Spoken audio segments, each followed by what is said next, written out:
छोड़ें मुझे, मैं आपके साथ नहीं जाऊंगी। खुदा के लिए मुझे इस तरह से मत छुएं, मुझे तकलीफ़ हो रही है। कब से आपकी उंगलियां मुझे झुलसा रही हैं, जल रही हूँ मैं, मर रही हूँ आपके छूने से। प्लीज़ पीछे हटें। वो उसकी उंगलियों के लम्स से कब से अपने कंधों को झुलसता हुआ महसूस कर रही थी। जब ये तकलीफ़ उसकी बर्दाश्त से बाहर होने लगी तो वो तड़प कर बोली, मेरा लम्स उस कमीने की तरह नहीं है, तो फिर क्यों जल रही हो तुम? तुम्हें क्यों तकलीफ़ हो रही है मोहतरमा?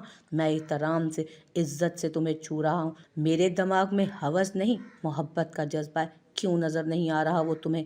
वो उसकी कलाइयों को सख्ती से अपनी मजबूत गिरफ्त में जकड़कर गुस्से से सुर्ख आंखें उसकी स्याह भीगी पलकों पर गाड़ कर जुनूनी अंदाज में बोला, प्लीज़ छोड़ें मुझे, आप ये गुनाह कर रहे हैं। हम एक दूसरे के लिए नामहरम हैं, और अगर एक नामहरम मर्द अपने दिल में प्यार का जज्बा लेकर किसी नामहरम औरत को छुए ना, तो उसे सवाब नहीं, गुनाह कहते हैं। आप समझ क्यों नहीं रहे इतनी सी बात? हाँ। वो रोते हुए अपनी नज़रें उसकी सब्ज़ आंखों में गाड़ती बोली, इश्क में गुनाह सवाब का नहीं सोचा जाता, सिर्फ अपने आशिक और माशूक को चाहा जाता है, बेपनाह बेहिसाब, किसी भी गर्ज से पाक चाहा जाता है। वो उसकी आंखों में आंखें डाल उसे जनूनी अंदाज में बुरी तरह झिझोड़ कर सर्द लहजे में कहता, झटके से उसे वापस खुद से लगा गया, गलत, आप गलत कह रहे हैं और गलत कर रहे हैं। इश्क सिर्फ महरम से अच्छा लगता है, और छूना भी। ये जो आप कह रहे हैं और कर रहे हैं ना, इसे सिर्फ गुनाह कहा जाता है। वो उसे दूर करने की कोशिश में हलकान होती भारी आवाज़ में बोली, जबकि जबकि वो उसके गिर्द अपना हिसार तंग कर चुका था। ए यू ब्लडी बास्टर्ड, छोड़ो मेरी बहन को। शहरयार बख्श शाह जब डॉक्टर हातिम के रूम में दाखिल हुआ तो वहाँ उसे ना पाकर बाहर निकला, और पूरे हॉस्पिटल में चक्कर लगाकर जब वो उस जगह पर आया तो सामने के मंजर ने उसे सब गुस्सा दिलाया। आ गए साले साहब, कब से मैं तुम्हारा ही राह तक रहा था। वो उसकी आवाज़ पर फातिमा को खुद से अलग करता अपने पीछे खड़ा करके सामने गुस्से से सुर्ख होते शख्स को मुस्कुराते हुए देखते हुए बोला, बकवास बंद करो, और फातिमा तुम वहाँ क्यों खड़ी हो, यहाँ आओ मेरे पास। शहरयार बख्श शाह की आवाज़ पर वो तेज़ी से आगे बढ़ी, लेकिन उसकी नाजुक कलाई को उस साइको के मजबूत हाथ पकड़ कर रह गए। हाथ उसका उसके हाथों में दब कर रह गया। तुमने मुझे छोड़ा तो मैं तुम्हारे घर ज़रूर आऊँगा, और तुम जानती हो किस लिए आऊँगा।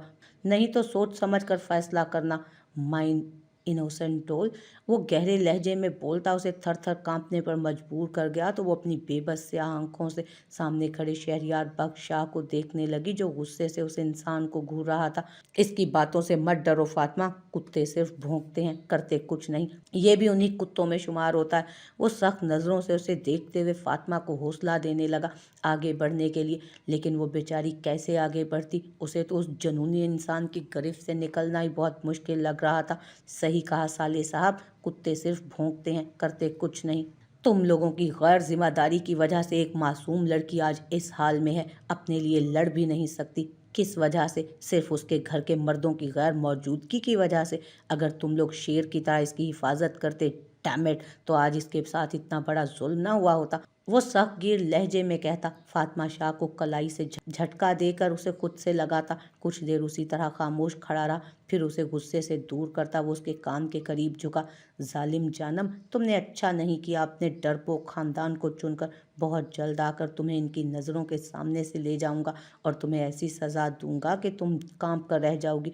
वो उसकी समातों में दहशतनाक लहजा डालकर पीछे हटा, और कुछ देर इसी तरह अपनी आंखों की प्यास बुझाता रहा। फिर सब्ज आंखों की नमी को साफ करता तेजी से पीछे मुड़ा, और लंबे लंबे डग भरता वहां से चला गया। रात के 2 बज रहे थे। पूरा जहान उस वक्त सोया हुआ था, और उसकी सब्ज आंखों में फातिमा के दूर जाते ही रत जगहों ने जगह बना ली थी। उस लम्हे वो जितनी शिद्दत से उसे याद आ रही थी, उतनी शिद्दत से सामने लटके पंचिंग बैग पर उसके मुक्के बरस रहे थे। पेशानी की रगें तनकर उसके जुनून और गुस्से को जाहिर कर रही थी, जबकि लब आपस में भींचे वो खुद को पुरसकून करने की कोशिश कर रहा था। क्यों तुमने मुझे छोड़कर उनको चुना जो तुम्हारी हिफाजत नहीं कर सके? क्यों तुमने अपनी बर्बादी के जिम्मेदारों का हाथ इतनी आसानी से थामा? क्यों? अचानक वो गुस्से और जुनून की कैफियत में जलता सामने के ग्लास वॉल पर शिद्दत से मुक्का मार गया, तो ग्लास वॉल टूटकर किरचियों में बदला, और उसके हाथ से देखते ही देखते खून बहना शुरू हुआ। ये क्या कर रहे हो? तुम खुद को क्यों नुकसान पहुंचा रहे हो? کیا ہوا ہے؟ ٹیل می، کیا تمہارے ساتھ کچھ ہوا ہے؟ تم اس طرح صرف اس وقت کرتے ہو جب یا تو تم اپنے شکار کو کھو دو یا شدید غصے میں ہو۔ وہاں آتے اس کے سینئر نے آگے بڑھ کر تیزی سے، پریشانی سے اس کے ہاتھ سے نکلتے خون کو دیکھ کر کہا، چاچو۔ ان کی آواز پر وہ ان کی طرف بڑھا اور ان کے سینے سے لگ کر روتے ہوئے بولا، وہ صرف ان کے ساتھ اس طرح بچوں کی طرح ضد کرتا تھا یا ہنس کر باتیں کرتا تھا، کیونکہ خان ولا میں وہ کسی سے اتنا نزدیک نہیں تھا جتنا وہ ان کے نزدیک تھا۔ کیا ہوا ہے میرے شیر؟ بتاؤ مجھے، وہ اس کی چوڑی پشت کو سہلاتے ہوئے پوچھنے لگے۔ چاچو، وہ چلی گئی مجھے چھوڑ کر۔ وہ ان سے الگ ہو کر اپنی سبز آنکھوں میں نمی لیے بولا، کون چلی گئی شیر؟ کس کی بات کر رہے ہو تم؟ انہوں نے ناسمجھی سے اپنے سخت مگر نرم دل بھتیجے کو دیکھا جو آج انہیں بہت ٹوٹا ہوا لگ رہا تھا۔ چاچو، وہ جس کی سیاہ آنکھوں میں آنسو دیکھ کر یہ دل شدت سے جلا تھا، پہلی بار اسے خوفزدہ دیکھ کر یہ دل لرزا تھا، وہ جس سے عشق کا مطلب اس پتھر دل فوجی کو سمجھ میں آیا تھا، وہ جو اس دل کا جنون بنا تھا، وہ آج مجھے تنہا چھوڑ کر ان کے پاس چلی گئی جن کی غیر ذمہ داری کی وجہ سے وہ برباد ہوئی تھی۔ وہ لڑکی سردار کو چھوڑ کر چلی گئی اپنی دنیا میں، مجھے پاگل کرنے کے بعد لوٹ گئی وہ اپنی دنیا میں۔ وہ جنونیت سے اپنے سینے پر مکے مارتے ہوئے کہنے لگا، وہ لڑکی اس کا جنون بن گئی تھی، وہ لڑکی اس کا جنون بن گئی تھی۔ سوچ تو اس نے لیا تھا کہ وہ اسے چھوڑے گا تو بالکل بھی نہیں، اسے اپنی زندگی میں واپس ضرور لائے گا، بس آج جو چوٹ اسے لگی تھی وہ اس سے ٹوٹ گیا تھا۔ تم ایک شیر ہو، اور شیر اس طرح سے روتے نہیں بلکہ لڑتے ہیں اپنی آخری سانس تک، اور مجھے امید ہے کہ تم جلد ہی میری بہو کو لے کر آؤ گے، اور اگر تم نے یہ نہیں کیا تو میں بھی تمہیں نہیں چھوڑوں گا۔ انہوں نے اس کی پیٹھ پر تھپکی دیتے ہوئے کہا تو وہ سبز آنکھوں سے نمی صاف کرتا سنجیدگی سے انہیں دیکھتے ہوئے سر ہلانے لگا۔ چاچو، میں آپ کی بہو کو ضرور واپس لے کر آؤں گا، یہ وعدہ ہے میرا آپ سے اور اپنے دل سے، وہ صرف میری ہے۔ سردار نے کبھی اپنی چیزیں شیئر نہیں کی ہیں تو میں اسے کیسے کسی اور کا ہونے دوں گا؟ میری زندگی ہے وہ، اسے کیسے میں شیئر کرنے دوں گا کسی اور کے ساتھ؟ وہ پختہ لہجے میں کہتا انہیں مسکرانے پر مجبور کر گیا، تو کب لا رہے ہو ہماری بہو کو خان ولا میں؟ جلدی لے کر آؤ، مجھے حالات کچھ سازگار نہیں لگ رہے خان ولا کے۔ آج کل سننے میں آ رہا ہے وہاں تمہاری شادیوں کی تیاریاں زور و شور سے کی جا رہی ہیں۔ وہ اس کی طرف دیکھتے سنجیدگی سے بولے، وہ جانتے تھے کہ وہ پہلے سے ہی ان کے دوسرے نمبر بھائی کی بیٹی سے شادی نہیں کرنا چاہتا، اور اب تو انہیں اس کی حالت دیکھ کر ڈر لگنے لگا تھا کہ کچھ اور غلط نہ ہو جائے۔ نہیں چاچو، میں اپنی بیوی کو خان ولا نہیں لے کر جاؤں گا، مجھے سخت نفرت ہے اس شخص سے، اس کی اولاد سے اور اس گھر سے جس نے میرا اکلوتا سگا رشتہ تک مجھ سے چھین لیا۔ میں اس گھر کے صرف 2 افراد کو چاہتا ہوں، اور وہ آپ اور داجی ہیں جن سے میں محبت کرتا ہوں، کیونکہ آپ دونوں نے انہیں سپورٹ کیا تھا، باقی تو ان کے خلاف ہو گئے تھے۔ کیا محبت کرنا گناہ ہے؟ انہوں نے محبت کی تو کیوں ان کے لیے محبت کو گناہ بنا دیا گیا؟ ان لوگوں نے کیوں انہیں اتنی بڑی سزا دی، ان سب نے مل کر؟ اور میں اسی شخص کی بیٹی سے کیسے شادی کر سکتا ہوں جس نے میرے سگے باپ کو مجھ سے چھینا؟ وہ خان ولا کے لوگوں اور عروا خان کو سوچتے ہوئے سخت نفرت سے بول رہا تھا۔ ان سے اتنی نفرت کیوں کرتے ہو بیٹا؟ وہ سگے ہیں تمہارے، کوئی غیر تو نہیں ہے۔ انہوں نے بے بسی سے اسے دیکھا جو سخت نفرت میں آج بھی جل رہا تھا، اور اسی نفرت کی وجہ سے آج وہ اپنوں سے ان خود غرض خونی رشتوں سے دور تھا۔ سگے، وہ طنزیہ ہنسا، سگا رشتہ صرف میرا 3 لوگوں سے ہے، ایک داجی سے، دوسرا اپنے سگے باپ سے، اور تیسرا آپ سے چاچو۔ وہ لوگ صرف میری خوشیوں کے دشمن ہیں۔ انہوں نے 11 سال سردار حیدر خان کو خوش رہنے دیا اور نہ 24 سال کے سردار حیدر خان کو وہ خوش ہونے دے رہے ہیں، کیونکہ وہ بار بار میری خوشیوں کے دشمن بن جاتے ہیں۔ کیوں چاچو؟ وہ نفرت سے کہتا نم آنکھوں سے انہیں دیکھنے لگا جو خود بھی آنکھوں میں نمی لیے اسی کو دیکھ رہے تھے۔ انہیں اس وقت شدت سے اپنا یار، اپنا جڑواں بھائی یاد آیا۔ سردار حیدر خان کو دیکھ کر انہیں ہمیشہ سردار لالا کی یاد شدت سے آتی، کیونکہ وہ بالکل اپنے باپ کی کاپی تھے۔ وہی آنکھیں، وہی ناک، وہی ہونٹ، اس نے انہی سے چرائے تھے سارے نقوش۔ وہ آنسوؤں سے لبریز آنکھوں سے اسے دیکھنے لگا۔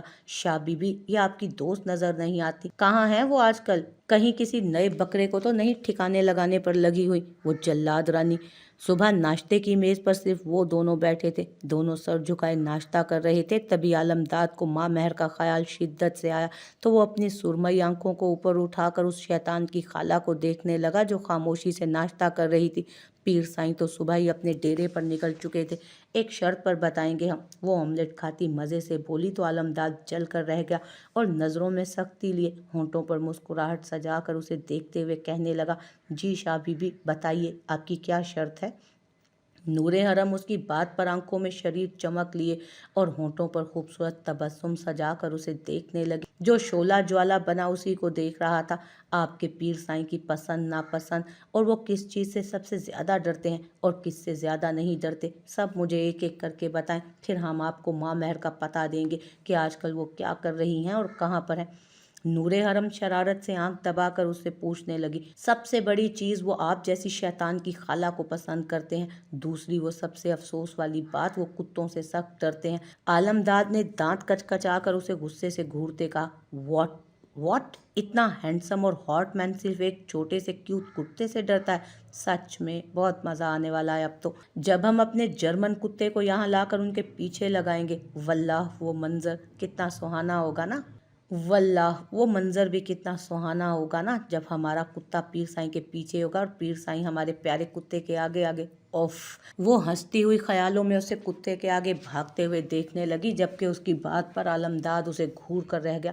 हमें ऐसे मत घूरें, अगर घूरना चाहते हैं तो शौक से घूरिए, हम तो बिल्कुल भी नहीं बताएंगे कि आपकी जोजा मोहतरमा इस वक्त कहाँ मसरूफ़ हैं। वो उसके घूर कर देखने पर सख्त नज़रों से उसे देखते बोली, ये गज़ब मत कीजिएगा वरना हम मर जाएंगे। अगर हमने अपनी बेगम को नहीं देखा ना तो शाह बीबी कसम है हम आपके कुत्ते को यहाँ आने नहीं देंगे। वो उसे धमकी आमेज लहजे में कहता उसे सच में डरा गया, क्योंकि गजलान शाह के बाद आलमदाद ही वो खास फर्द था जो उस इंसान या जानवर को अंदर आने की इजाज़त देगा, तभी वो अंदर आ सकेगा। आलम भाई आप जाएं ना वहाँ और ले आए हमारे कुत्ते को। वो तेजी से उसे भाई बोलते हुए बोली, हम क्यों लेकर आए लड़की, जाओ खुद ही वहीं जाकर अपने नमूने को लेकर आओ। आलमदाद ने सख्त तेवरियां चढ़ाकर उसे देखते हुए कहा, अगर आपको अपनी बेगम से इस वक्त मिलना है ना तो आपको ये काम करना पड़ेगा, वरना भूल जाएं अपनी लव स्टोरी को, क्योंकि आपकी लव स्टोरी की चाबी इस वक्त हमारे कुत्ते के गले में पट्टे पर बंधी है। वो मायनी खेजी से मुस्कुरा कर बोली, मतलब। आलमदाद ने ना समझी से उसे देखा तो वो आगे बढ़ी और बोली, तो सारी बात सुनने के बाद वो मुठियां कसता उठा और गुस्से से बाहर निकला, साहब आपको किससे मिलना है। आलमदाद उस वक्त उस जल्लाद रानी के बंगले के दरवाजे के आगे खड़ा अंदर झांकने की कोशिश कर रहा था। तभी बड़ी बड़ी मूछों वाले खान ने अपनी भारी आवाज़ में उससे पूछा, नूरे हरम बीबी ने हमें भेजा है। वो उसे देखते हुए कहने लगा तो खान ने सर हिलाया और तेज़ी से पीछे जाकर उस छोटे से डब्बे नुमा कमरे में गया जो इस तरह के बंगले की सिक्योरिटी पर मामूर गार्ड्स के लिए बनाया जाता था। वो अंदर से इजाज़त लेने के बाद गेट खोलकर उसे अंदर जाने का इशारा करता खुद वहीं जाकर बैठ गया जहां पहले बैठा था। कितना अजीब है ये हमारे लिए, उनका दामाद पहली बार उनके घर में आया है और ये लोग इसका इस्तकबाल इस तरह रूखे फीके अंदाज में कर रहे हैं। बहुत अफसोस की बात है, अब हमें ही कुछ करना पड़ेगा वरना ये मैडम तो तलाक का शोशा छोड़ देगी बहुत जल्द। वो बुड़बुड़ाते हुए आगे बढ़ रहा था, तभी उसे निस्वानी कहका सुनाई दिया तो वो उस तरफ देखने लगा जहाँ वो खड़ी किसी लड़के से हंस हंस कर बातें कर रही थी। ये मंजर देख आलमदाद को सख्त गुस्सा आया तो उसने सामने पौधों को पानी देते माली के हाथ से पाइप पकड़कर गुस्से से उसका रुख उस लड़के की तरफ किया जो मुकम्मल भीगता चला गया। माँ महर जो हंस हंस कर बातें कर रही थी सामने खड़े लड़के को भीगते देख सख्त साकित रह गई, फिर तेजी से अपनी नजरें उस जानिब की जहाँ वो खड़ा गुस्से और जलन के मारे उस लड़के को भिगो रहा था। बल्कि ये कहना ठीक होगा कि भिगो भिगो कर मार रहा था। ये तुम क्या कर रहे हो पागल इंसान, पाइप नीचे फेंको वरना। माँ महर सब गुस्से से उसके पास पहुंचकर बोली, एक शर्त पर मोहतरमा, हम ये पाइप नीचे की तरफ रखेंगे जब आप इस नमूने को हमारी नज़रों से बेइज्जत करके यहाँ से भगाएंगी। आलमदाद सुर्ख नज़रों से उस लड़के को देख गुर्राया। उस वक्त उसका तन बदन जल रहा था जलन के मारे कि उसकी बीवी उसे छोड़ किसी गैर मर्द के साथ हंस हंस कर बातें कर रही थी। आर यू मैड, दिमाग तो ठीक है ना तुम्हारा, जगह पर तो है ना या नहीं। ये तुम क्या बकवास कर रहे हो, भला मैं क्यों अपने कज़न को धक्के देकर बेइज्जत करके अपने ही घर से निकालूंगी। वो सख्त नज़रों से उसे घूरते हुए बोली तो आलमदाद कज़न का लफ्ज़ सुनकर शोला बरसाती नज़रों से सामने खड़े लड़के को देखने लगा। कज़न तो है ना ये आपका, और ये आप किस खुशी में इससे इतना फ्री हो रही थी लड़की। वो गुस्से से दोनों को घूरते हुए बोला, क्यों आए हो तुम यहाँ। माँ महर की गुस्सीली आवाज़ पर वो सर उठाकर उसे बगौर देखने लगा। 2 दिन बाद वो उसे देख रहा था, लेकिन ऐसा लग रहा था कि उसे पूरे 2 साल बाद देख रहा हो। नूर हरम बीबी ने भेजा है। आप पूछ लें कि उन्होंने हमें यहाँ क्यों भेजा था। वो गुस्से से उसे खड़े देख रहा था। सहकीर लहजे में बोला तो वो तेज़ी से गजलान साईं की हवेली का नंबर मिलाने लगी, जो कुछ देर बाद नूर हरम ने उठा लिया, जो कब से उसी कॉल का बेसब्री से इंतज़ार कर रही थी। माँ, आ गया तुम्हारा महबूब अभी तुम्हारे पास। दूसरी तरफ से नूर हरम ने शरीर लहजे में कहा, शट अप नूरी, बताओ क्यों तुमने इस शक्की मिजाज को मेरे घर भेजा है। वो गुस्से से दूसरी तरफ मौजूद नूर हरम से बोली, अपने कुत्ते के लिए माँ, सच में हमें उसकी शिद्दत से याद आती है। वो तो शुक्र है उसे हमने आपके पास भेजा, वरना वो हमारे डैड के घर होता तो भूख से मर चुका होता अब तक। नूर हरम अफसोस करती बोली तो माँ महर उसकी दुखों भरी कहानी सुने बगैर फ़ोन काटती तेज़ी से अंदर की जानिब बढ़ी तो आलमदाद उस लड़के को घूरने लगा। तभी वो एक जर्मन शेफर्ड कुत्ते को पकड़कर बाहर आती नजर दिखाई दी। ये लो और यहाँ से दफ़ा हो जाओ, रस्सी उसे थमाकर गुस्से से कहती, जबकि उसकी हरकत और लहजे पर आलमदाद अपनी मुट्ठियों को गुस्से से कसने लगा। सुर्ख सुरमई आंखों से उस लड़के को उसके साथ जाते हुए वो देखने लगा। हर तरफ अंधेरा था। वो कहाँ थी? दिन था कि रात, उसे कुछ पता ना था, क्योंकि उसकी आंखों को पट्टियों से जकड़ा गया था और हाथों को रस्सियों से। वो सिर्फ महसूस कर सकती थी कि उसके पास कोई है या नहीं। उस वक्त खामोशी थी, मतलब यहाँ उसके अलावा कोई नहीं था। वो घुटनों के बल बैठी थी, तभी उसे अपने घुटने पर चुभन का एहसास हुआ तो वो सिसकी, लेकिन एकदम से उसके दिमाग में एक ख्याल आया तो वो अपना चेहरा अंदाजे से नीचे उस जगह पर ले गई जहाँ वो चीज़ थी। वो नीचे झुककर उस चीज़ को अपने होंठों से छूने लगी तो उसके होंठ उस चीज़ से टकराते ही छिल गए। वो तड़प कर पीछे हटी, मतलब उसका शक सही निकला, वो एक कांच का टुकड़ा था। तभी तेज़ी से अपना रुख बदल कर अपने बंधे हाथों को एहतियात से उस चीज़ की तरफ बढ़ाने लगी। बहुत कोशिशों के बाद अब वो चीज़ उसके हाथ लगी तो वो तेज़ी से रस्सी काटने लगी, और जब रस्सी ढीली पड़ी तो उसने अपने बाजू ज़ोरदार झटके से उन रस्सियों से हटाकर तेज़ी से अपने हाथ आंखों के करीब ले जाकर वो पट्टी हटाकर आसपास देखने की कोशिश की तो वो खुद को एक बोसीदा से कमरे में पाकर आंखों में सर्द मोहरी और होंठों पर मुस्कुराहट सजाकर पूरे रूम का जायज़ा लेने के बाद उठी और सामने रखे डब्बों का जायज़ा लेने लगी जिनके अंदर पानी की बोतलें थी। Now your time is down little devil. वो उन डब्बों से दूर होकर एक बार फिर रूम का जायज़ा लेने लगी तो सामने एक बिजली की तार को नीचे गिरे देख वो शैतानी मुस्कुराहट होंठों पर सजाकर तेज़ी से आगे बढ़ी और डब्बों से सारी बोतलें बाहर निकालकर पानी नीचे फेंकने लगी। ये काम निपटाकर वो भागी और उस तार को पानी के अंदर रख दी, वापस अपनी जगह पर आई और आंखों पर पट्टी बांधने के बाद अपने दोनों हाथों को पीछे ले जाकर उसी कंडीशन में बैठ गई जिसमें वो पहले बैठी थी। अब उसे उसका इंतज़ार था जिसने उसे अगवा किया था। उसे पक्का यकीन था कि उस शख्स ने उसे गलत इरादे से ही उठाया है। खान विला को दुल्हन की तरह सजाया गया था और जिसकी वजह से ये सब किया गया था उसे ही उन लोगों ने बताना ज़रूरी ही नहीं समझा था, बल्कि वो सब मिलकर उस पर अपना फैसला थोप देना चाहते। मुश्तबा खान और इर्तज़ा खान पहले उसके बाप की जवानी में उनका फैसला करते थे, अब उस पर भी अपना कब्जा जमाना चाहते थे, लेकिन वो अपने बाप की तरह उनका फर्मा बरदार नहीं बनना चाहता था।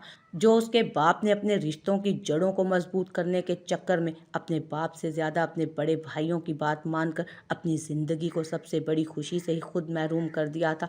उनकी ज़िंदगी का सबसे बड़ा फैसला उनकी शादी का, उनके जीवन साथी को चुनने का मुश्तबा खान और इर्तज़ा खान ने किया। वो जिसे अपने दिल में बसाए हुए थे, उस लड़की को अपनी मोहब्बत का इजहार किए बगैर खामोशी से उस लड़की की ज़िंदगी से निकल गए थे, सिर्फ अपने बड़े भाइयों की वजह से। मगर जब उसकी बीवी की डेथ उसकी बेटी सजल सिर्फ अपने बड़े भाइयों की वजह से मगर जब उसकी बीवी की डेथ उसकी बेटी सजल मुर्तज़ा ख़ान के पैदा होते वक्त हुई, तब ठीक 7 माह बाद जब उसने दूसरी शादी अपनी मनपसंद लड़की से की और जब वो उस लड़की के साथ खान विला में गया, तब सरदार मुश्तबा खान और सरदार इर्तज़ा खान ने जो हंगामा किया था वो उन 2 मासूम बच्चों के लिए पूरी ज़िंदगी के लिए एक इम्तहान बन जाएगा। ये मुर्तज़ा खान को भी पता ना था, वरना वो अपने दोनों बच्चों को खामोशी से यहाँ से ले जाते। ये सब क्या है? खान विला के खूबसूरत सफ़ेद इमारत को रंग बिरंगी लाइटों से सजे देख वो सुर्ख आंखों से सामने खड़े मुश्तबा खान को देखते सर्द लहजे में पूछने लगा, तुम्हारी शादी की तैयारियां? वो अपने अजली संजीदा लहजे में बोले, मैं आपका बेटा नहीं हूँ, मैं सिर्फ मुर्तज़ा खान का बेटा हूँ, समझे आप? और आपने किसकी इजाज़त से ये सब किया है? हाँ, वो उनकी तरफ देखते नफरत से बोला। उसे पसंद नहीं था कि सामने खड़ा शख्स उसे बेटा कहे। उसे सख्त जहर लगता था उनके मुंह से अपने लिए लफ्ज़ बेटा सुनना।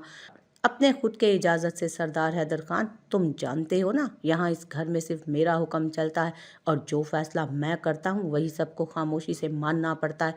अगर कोई मानता नहीं तो हम उसका क्या हाल करते हैं। उसकी मिसाल माजी में जो तुम्हारे नाफरमान बाप ने किया था वो सबको पता है, और हमने उसके साथ क्या किया था वो भी सब जानते हैं। तो तुम कैसे भूल गए अपने बाप का अंजाम। मुश्तबा खान ने सख्त तेवरियां चढ़ाकर उसे देखते कहा तो उनकी बात पर वो ज़ोर ज़ोर से तालियां बजाते उनकी तरफ कदम बढ़ाने लगा। ये बात मैं कैसे भूल सकता हूँ। हाँ, यहीं पर मैं खड़ा रोया था ना मुश्तबा खान। मैं अपने बाप को बाहर निकलते हुए देखकर बहुत रोया था, लेकिन उस दिन आप में से कोई भी आगे नहीं बढ़ा था उस 11 साला हैदर खान को संभालने के लिए। सिर्फ बाबा के साथ सांस लेकर इस दुनिया में उनके साथ आने वाले उनके 1 मिनट छोटे भाई ने आगे बढ़कर मुझे संभाला था। पता है मेरे दिल में अपने बाप के दोनों बड़े भाइयों के लिए नफरत पहले कब पैदा हुई। उस वक्त पैदा हुई जब आपने मेरे बाबा के लिए लड़ते हुए अपने बाप को गुस्से से धक्का दिया था।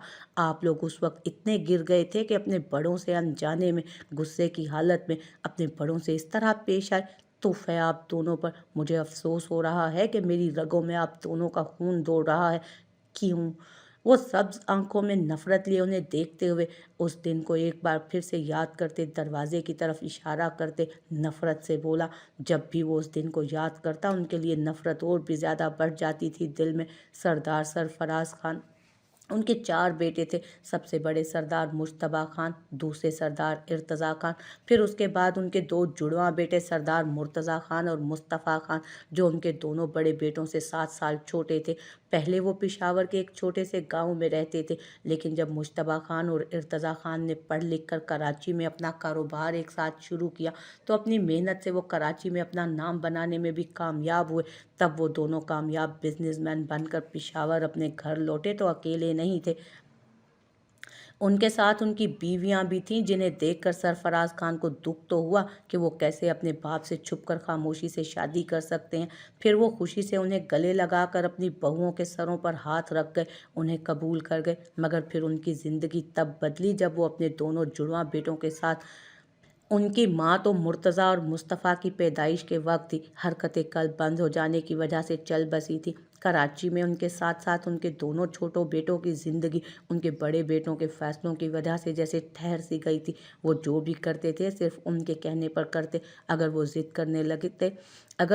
करने लगते तो वो उन्हें अपने ऐसा नाच याद करवाते जो कि वो उन पर कर चुके थे। अगर सरफराज खान को अपने बेटों की हाकिम ज़हनियत का पता होता तो वो कभी भी अपने छोटे बेटों के साथ यहाँ हरगिज़ हरगिज़ ना आते।